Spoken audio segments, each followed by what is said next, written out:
Good morning and welcome to Sports Shorts Daily, a special edition, a Tuesday edition. Two big reasons why there's a Tuesday edition. One, the Baton Rouge Rougarou season and home opener is tonight. Number two, LSU wins the Baton Rouge Regional. Got it done against a pesky Little Rock team. LSU will play host to West Virginia in the Super Regional, and that'll be a Saturday, Sunday, Monday, if necessary thing. Give you the times and the platforms you can watch it on and all that good stuff. Good morning. I'm Tommy Krysan. Glad to be here. Glad to have you there. Like and share this show, no matter whether you're watching it live a little bit after 10 a.m. Central Time or you are checking it out at your convenience, lunchtime or the night. Like and share this show. That certainly helps everybody involved. All right, Baton Rouge Rougarou. Let me get the correct sign up. Here we go. Free admission tonight. That's right, Tuesday, June 3rd. Free admission. The Brazos Valley Bombers are coming to town. The Bombers are coming to town for the season opener, home opener. Free admission tonight, thanks to Gordon McKernan. Gates open at 6 o'clock. First pitch, 7 at Pete Goolsby Field. Ronnie Rance, I know you're very busy. Good morning. Good morning, TK. Yeah, looking forward to today. But let's talk a little LSU baseball for a minute. The Tigers survive and advance. I mean, this is like, the number one seed, playing against Harvard and somehow winning, with under 30 seconds to go in the game, pulling it off. If Little Rock would have won yesterday, two things would have happened. One, I think Netflix would have commissioned a documentary on the Trojans immediately, and you would have seen something on your Netflix in about a year.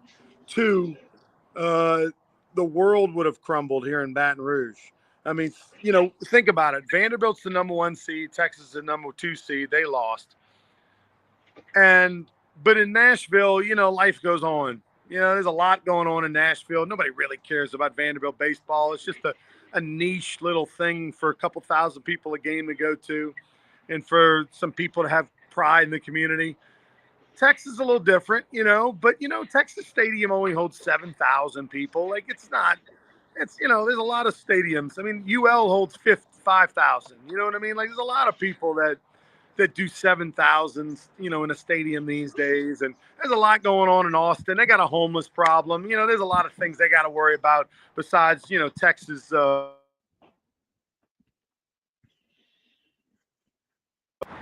In Baton Rouge, Tommy, it's all about the Tigers and the Rougarou, of course.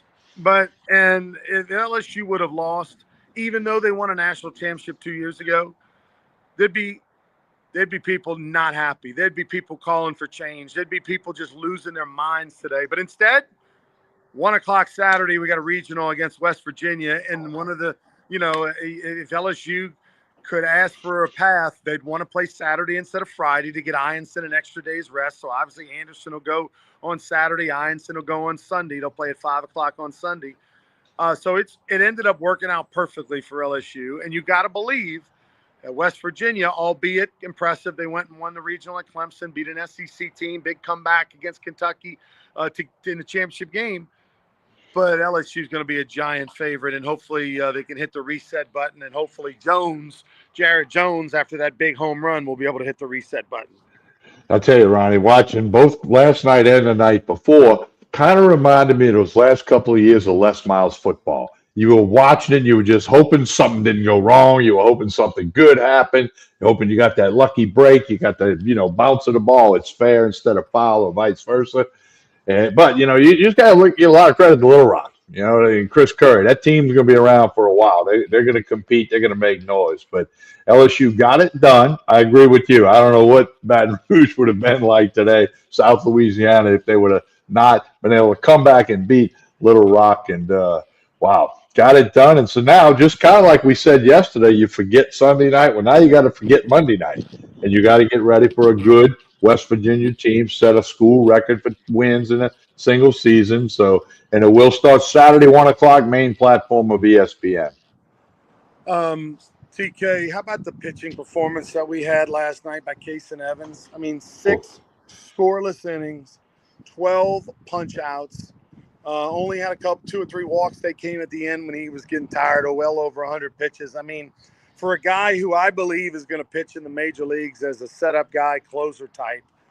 Not really a starter, but being forced to be one because of LSU's situation in that world just shows you how good this dude is. Only a freshman, gigantic season, one of the greatest freshman seasons ever.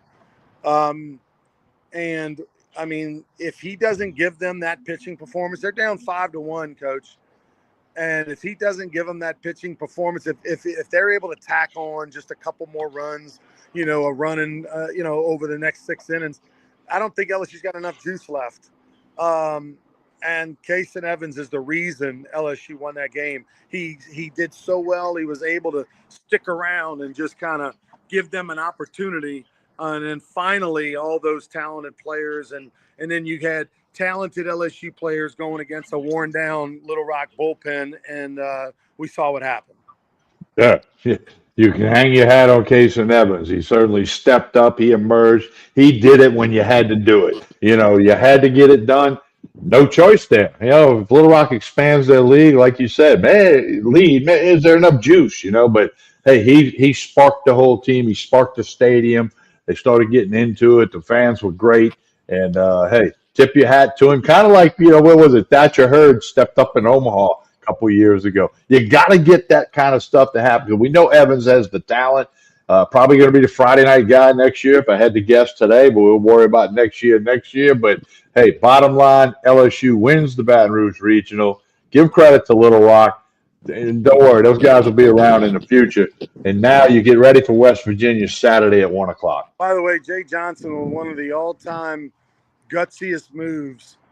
The potentially final game of the year, season on the line, and you take Jared Jones out of the 2-hole and drop him down in the lineup to 6, and you put Ethan Fry in the 2-hole. He has one of the best games an LSU Tigers ever had in postseason. And obviously it even worked out for Jared Jones as well. A couple hits, including a big homer late. He shook up the lineup, moved Milam up. That didn't work out. But the Jones switch, considering who it was, the amount of NIL money you give them, all that, the psyche of players these days, etc. Well done by Jay Johnson. Well done by the players. Well done by Jared Jones to handle it mentally and not be a prima donna and, get upset and, and go down the tank, go down the tubes. Instead, it worked out. And that move was huge. Yeah, and why Little Rock threw him a fastball at that last at bat, I don't know. But hey, when you move a guy like that down, the other team, their pitching coach, their stuff, they know who he is still. Okay, and they know he's struggling, and they know he's about to bust out. They know he's due. But it was a great move by Jay Johnson. Got the attention of a lot of people on those 27 players that are active for the postseason. Got their attention. And the bottom line, collectively as a team, they got it won. How about Luis Hernandez? I mean, stepping up, really emerging. Didn't quite bring the power that he had at Indiana State last year. Probably facing better pitching. But he gets it done in fine fashion last night. Nice win for the Tigers. And again, I keep saying it, but give Little Rock credit. But LSU did what they had to do, and now they're one of 16 teams still playing baseball. Tommy, I'll see you at the ballpark in a little while. Opening day tonight. Rougarou taking on the Bombers. Free tickets. Everybody come out. Going to be an awesome experience. You can see the weather's going to be good out here. Looking forward to it. And big crowd, so get here early.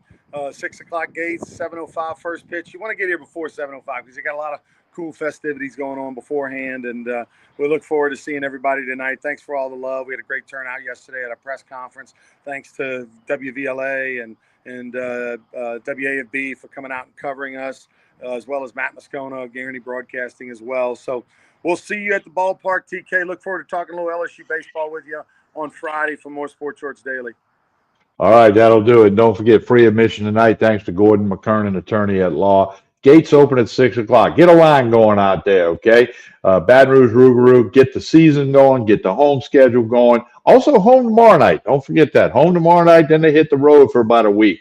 But get on out to the Baton Rouge, Rougarou. Get it done. Go to brrougarou.com, brrougarou.com. Get some merchandise. They'll sell merchandise at the game tonight, or get some season tickets. But it's free admission tonight. Tomorrow night, that season ticket will work just fine. Hey, appreciate everybody tuning in here for the. Let's see, we got Randy Jones, have a great opening day. Jumbo, thank you. Steven Stokes, he'll be on the mound for the next 2 years talking about Case and Evans. So, look, little Tuesday edition here for you on special edition because of the Rougarou, because of LSU. Sports Yours Daily appreciates you very, very much. Like and share this show, no matter whether you're watching on YouTube, Facebook, or X. Get it done for us. We appreciate it. On behalf of Ronnie Rance, I'm Tommy Price saying see you at Pete Goolsbee Field tonight.